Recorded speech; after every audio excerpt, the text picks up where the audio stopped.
Listen to this. A deadly officer involved in a shooting. It spurs violent anti-police protests overnight. Listen to what happened in Charlotte.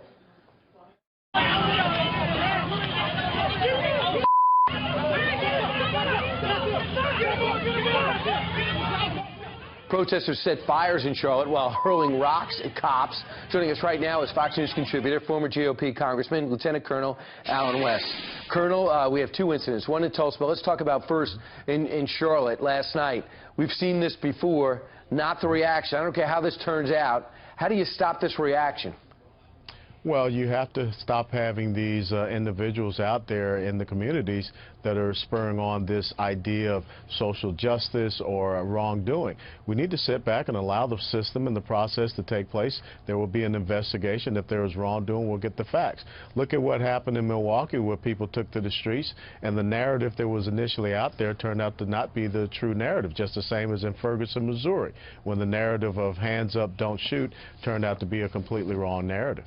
So there's another shooting, too, a day before. It happened in Tulsa, where a man was stuck outside of his car, an African-American man, and evidently a female officer felt as though she was threatened or was reaching for something. She said he was on PCP. Drugs may or may not have been found in the car. We don't know all the facts. It does not look good for the officer, I'll give you that, but we don't know all the facts. It didn't stop Hillary Clinton from weighing in on the Steve Harvey show last night. This horrible shooting again? How many times do we have to see this in our country? In Tulsa, an unarmed man with his hands in the air?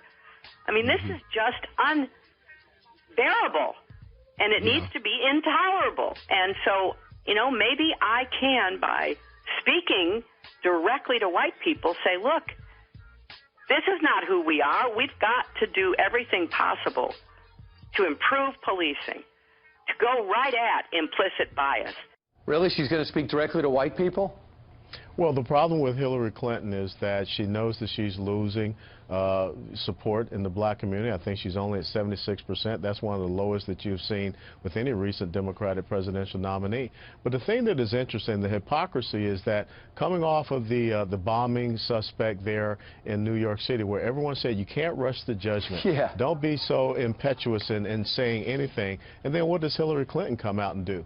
So there is an incredible duplicity, a hypocrisy that is out there, and this is all about electoral patronage. Absolutely. So let's talk about something else going on. Let's talk about what happened with the bombing in New York and New Jersey over the weekend. We got the guy, he's 28-year-old, he's Ahmad Rahami. So the question is, he is not answering any questions as he tries to recover from his wounds with this A-plus care he's getting in the hospital. So everyone says, well, what do you want? Give him his Miranda rights, it's a criminal offense. Is that really the case, that we have to treat him like a criminal? Or isn't there a precedent of treating him like an enemy combatant, as Senator Lindsey Graham and Senator McCain said yesterday? Well, I think what we have to start doing is look at how do we have better policies when it comes to dealing with Islamic terrorism, which respects no borders or boundaries. And when you have citizens of the United States of America to take up arms against the United States of America here domestically, I think that you need to have a policy for 72 and 96 hours where those Miranda rights are held up for intelligence gathering purposes. And then after that period, then his Miranda rights or her Miranda rights are read to him.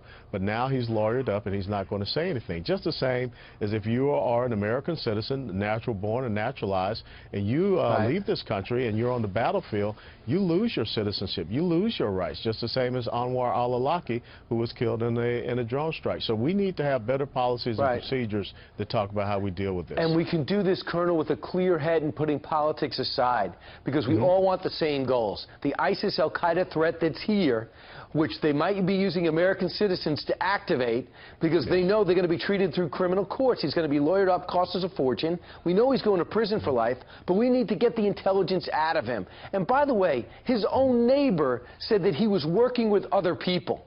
Now, right now, they're investigating into him possibly working alone, being a lone wolf. Well, if he just gathered the facts about people that know him best, he was collaborating with somebody. Yeah, you're absolutely right. And his father even told the FBI a couple of years ago that, you know, my son is a terrorist. And so, again, we have to stop hamstringing ourselves. We have to come up with clear-cut policies and procedures that lets people know that we are not going to create gaps by which you can be exploited. This literally could be a ticking time bomb. There could be another bomb or a series of bombs set in your neighborhood, someone watching right now. Unless we can question him and get maximum intelligence out of him, we'll never know. Colonel, thanks so much. Hopefully Congress and the next president can get together on this. Thank you, Brian.